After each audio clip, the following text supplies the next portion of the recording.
In 2017, news of several Nigerians stuck in the Libyan slave markets broke. Since then, about 15,000 Nigerians have returned back from the North African country with the help of the United Nations and the Nigerian government, with the media playing a very vital role. More recently, the Middle East penal servitude has been in the news, with TVC News getting SOS calls from about 3 women in Lebanon. In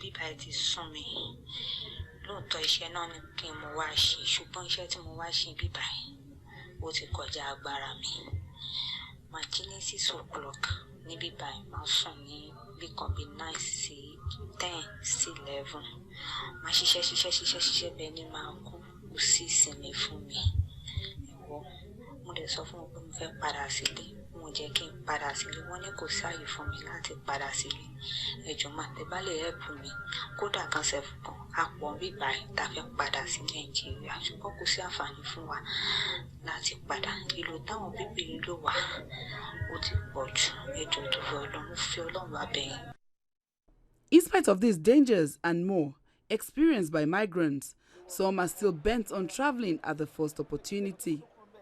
It is important to reiterate that in order to get adequate protection in the country you are, you need to use the regular means to travel. Moya Thomas, TVC News, Abuja.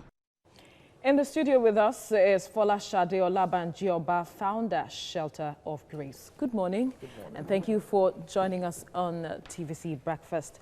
The story has been really sad and, mind-boggling as to the issues surrounding the plight of migrant domestic workers in Lebanon. But then there's been advocacy over the years. This is not just starting now. One wonders, as worrying as it is, we keep seeing people troop to Lebanon. In 2017, there were reports that about 117,000 domestic workers were there, and now we have about 250,000 despite these harrowing experiences. How does it come to you? Scary. Truly grieves my spirit. Listening to her, as a mother and someone who also has been in the diaspora somehow, it's sad. But the truth is, a lot of us are in search of the unknown. And what comes with the unknown, sometimes, you can hear her really wishing she was back to Nigeria. And was it worth all the risk? Okay, obviously not for her. Irregularities of papers or whatever, but the domestic industry itself, most time is something behind closed doors. Yes. It's not something that you can really verify.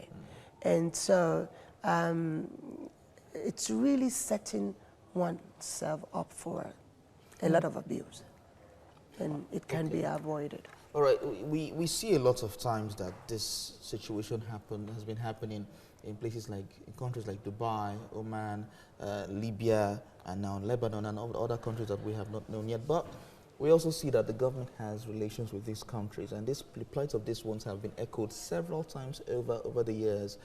Why have we not done anything about it? Well, like we said, the policies are there if they're gone through the right channels. But in a situation to where there's even no data that you are in that country, how is the authority going to know that you're in existence? Most times there are talks about their passports being confiscated. They don't have access to even ordinary phone lines to be able to call for help. And it just goes on and on.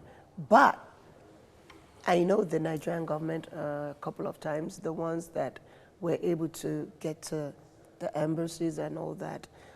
We had, like last year, some of them were repatriated to Nigeria, and some are rehabilitated. But it's something that we all need to think deep.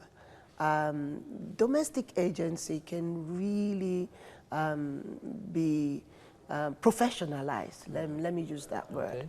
and to where even if you have to get little certifications, you know, for being a chef or nanny, whatever, What would the it quality. take to domesticate or professionalize domestic It's such? basic training, and you license them. You have a paper trail on them as well, to where at least there's a value adding, and they're proud of whatever it is that they're doing.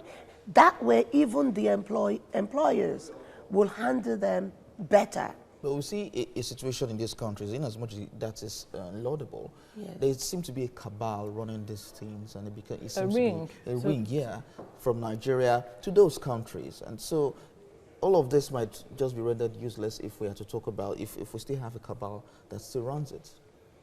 Well, it has been said that there's a cabal that handles all those stuff and makes life miserable, because as at the time they're traveling now, they don't have the funds, and those are the ones that invested in them. Yeah. And definitely all they care about is recovering their their funds. funds. Yes. So, so that is something that obviously we all need to look into seriously, to making sure that the less powers they have on the people. Keep seeing recurring issues, and we keep hearing stories of the plight of illegal migrants going across the seas, be it land, whichever way, in search of greener pastures, like my colleague just put it. But where do we begin to resolve these issues? The charity begins at home. At home, yes. We remember the Oba of Benin placing a curse on people who engage in these things. But the questions have been, has it really changed anything? Well, I'm sure it did a little, and more needs to be done. Making people aware of the consequences of our actions that we take sometimes is also very important. And the kind of energy that a lot of us put into wanting to get out of the country, I am one person that still believes so much in this country. If you do the same thing here and actually take advantage of the good nature and all that we have as a country, I think some of us can really thrive better. When you talk about energy, you know that in some believe that when you want to have a party, you see people who want to support you. But then when you really say you have issues, financial issues to deal with, you rarely find the same people come out to show support. So when they hear that you want to travel out, most of the people will come out to support. So this variation. Perceptions, yes. But the narratives have to change. I mean, there's pictures and stories that we're hearing. It's terrible.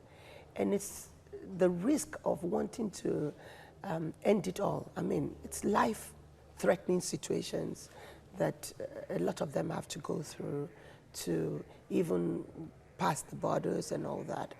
Is it really worth it? So, but they are being promised heaven and earth only to get there and find hell on earth. So the more of them that know that this is really what they're going to face, I think it will help. So education, enlightenment is the Yes, way to go. it's part of it. Yes. All right. Folashade Olabanji Oba, thank you for your time. Thank you. On TVC Breakfast.